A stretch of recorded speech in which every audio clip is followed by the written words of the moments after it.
Alors bonjour, je suis à Bilbao sur la Via Don Lopez, qui est une grande avenue qui va nous amener à un gros rond-point qui est le cœur de Bilbao. Évidemment, parce que je me trouve à Bilbao. Qu'est-ce que je fais ici? Je fais une escale pour aller continuer mon chemin à pied, mon Camino Norte, que j'avais interrompu il y a 2 ans, parce que j'étais en pleine vacances espagnoles et que tous les Espagnols étaient au même endroit où j'étais. Donc, il n'y avait plus rien pour dormir. Alors, j'ai abandonné mon projet de continuer mon chemin du Camino Norte. Et là, je suis équipé, je suis prêt au pire s'il n'y a pas de place, mais je ne suis pas au mois d'août. Ce qui était arrivé il y a 2 ans, c'est que j'étais en plein mois d'août. Là, je suis au mois de mai. Donc, c'est plus simple. Il va y avoir plus de place. Donc, je devrais pouvoir arriver à faire mon Camino Norte. J'en ai fait la moitié, terminer l'autre moitié pour embarquer sur le Primitivo. Donc, je m'en vais à dormir à ce qu'on appelle l'auberge Pil-Pil.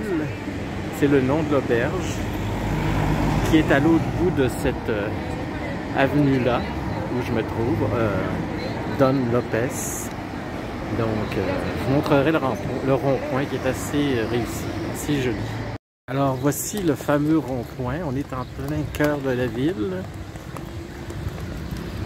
Vous en rendez pas compte, mais je vais vous faire un 360 pour que vous compreniez, pour que vous voyez bien. Alors, vous voyez, je suis arrivé de là. Il y a le bus qui me cache.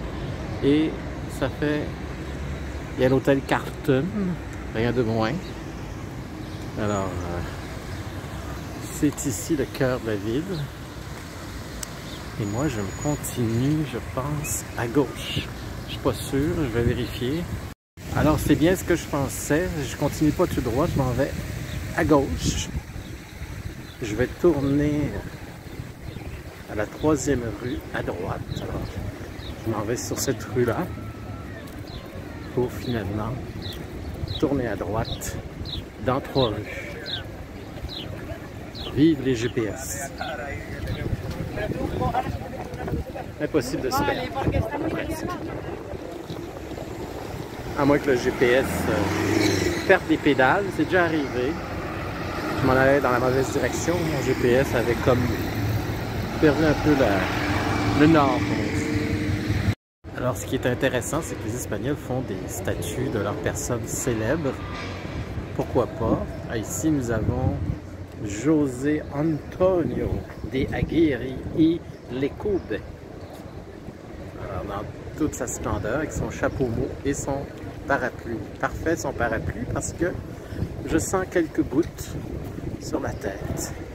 J'espère que ça ne tombera pas d'ici que j'arrive au Pil-Pil Hotel.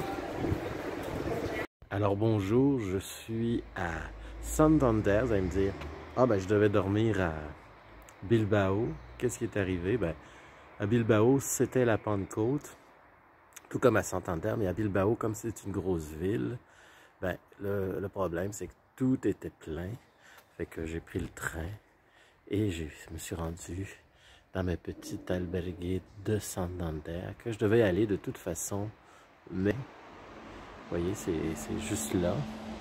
Elle est pas très loin de la gare et c'est ça qui est génial. Et je suis sur le chemin de Compostelle, je m'en vais commencer à marcher enfin. Alors ça, c'est la bonne nouvelle. Fait que c'est parti, j'y vais pour continuer mon chemin que j'avais commencé il y a 2 ans.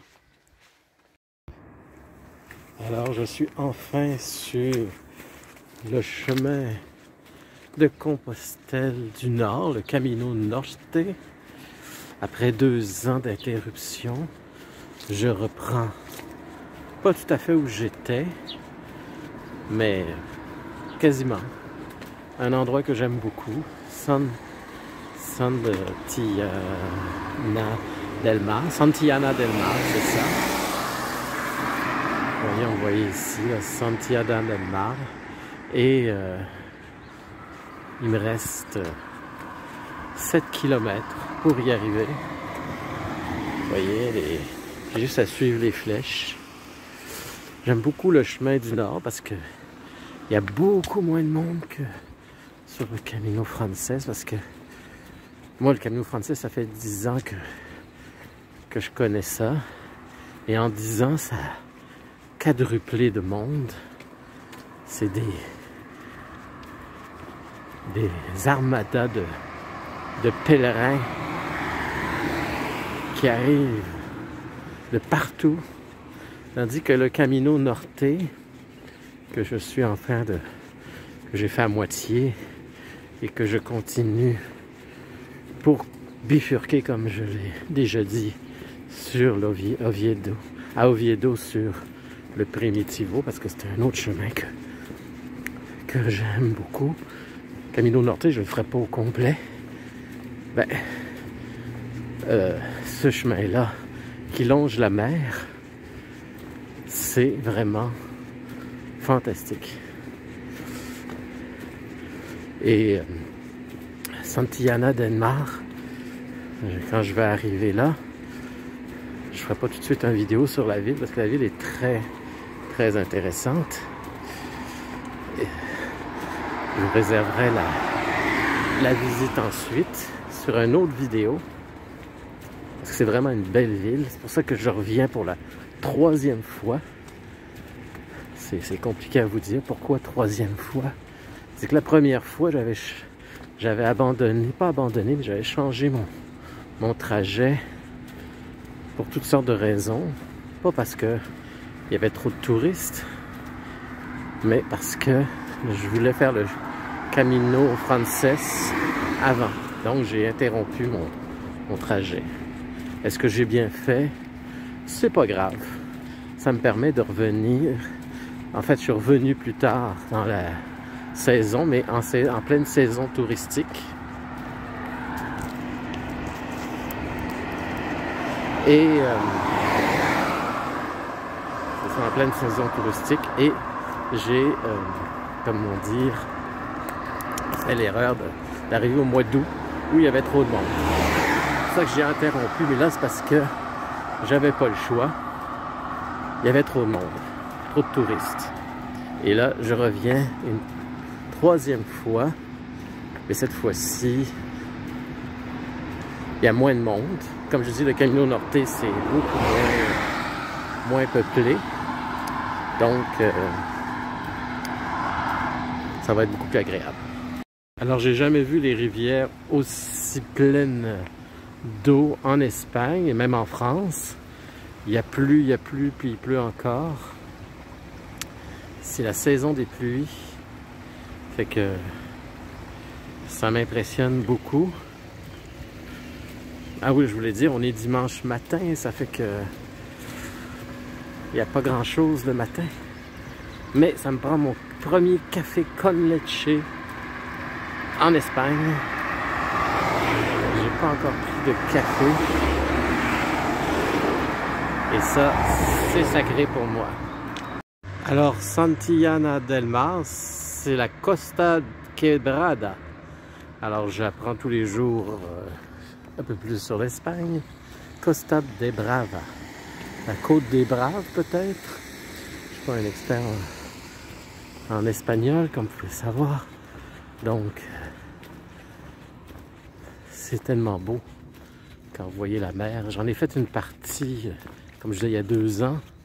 Je refais cette petite partie-là, en plus que je continue mon chemin. C'est tellement beau. Alors voici mon premier café con leche en Espagne depuis plus de 3 semaines. Pourquoi je fais ça? Parce qu'ils sont bons et j'en ai bu pendant plus d'un mois et demi, avant de faire mes 3 semaines en Hollande et en Belgique. Donc je voulais souligner ça, mon premier café con leche. Inquiétez-vous pas, j'en ferai pas d'autres. C'est juste pour de le souligner avec l'Espagne que j'aime beaucoup. Les bars, les cafés, c'est l'esprit espagnol. Ils sont très, très décontractés. C'est ça que j'aime dans ce pays-là. Non, je ne suis pas en Afrique. Où suis-je? Dans une entrée d'hôtel. Regardez, ils ont mis même des têtes de singes. Alors, vous voyez, c'est l'entrée du parking, pour faire très exotique, qui est fait dans le plus pur style africain. Vous voyez, c'est que... Non, c'est pas l'entrée du garage, c'est un genre de petite cafétéria en bas. Alors, c'est un hôtel. Alors, ici à Santillana del Mar, c'est plus touristique. C'est une section plus touristique. On est un dimanche, alors il y aura beaucoup de touristes aujourd'hui, surtout en cette fin de semaine de la Pentecôte. Donc ça va, les Espagnols sont très croyants, très religieux et ils vont fêter la Pentecôte probablement à Santillana del Mar, entre autres. Parce que je devais être à Bilbao, mais tout le monde était à Bilbao. Donc on choisit pas toujours où est-ce qu'on va, suivant le nombre de personnes qui se déplacent. C'est la vie. Voici une vidéo de la région qui est très belle.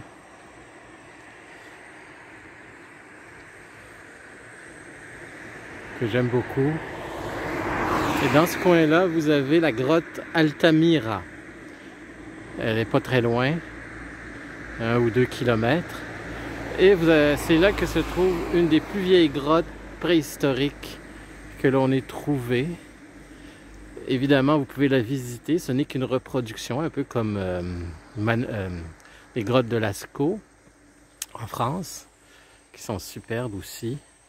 Je les ai déjà visitées il y a 2 ans et je vous encourage à le faire si vous avez la chance de passer dans la région. Alors vous avez ici un figuier. Alors c'est pas tous les jours que je vois un figuier. Vous voyez ici beaucoup de figues dans cette partie-là. Et évidemment, elles ne sont pas encore mûres. Alors j'arrive à Santillana del Mar, uno de los pueblos más bonitos de España, un des plus beaux villages d'Espagne, et je suis d'accord avec ça.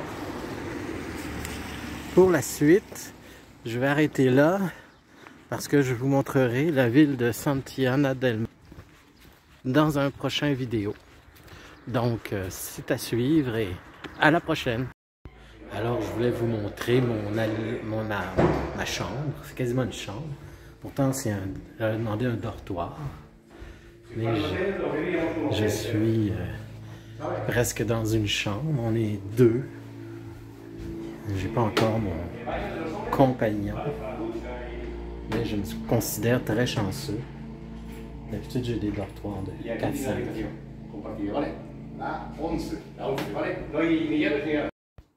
Alors voici la superbe vue de ma chambre avec mon compagnon et nous allons nous reposer ici pour demain continuer le chemin.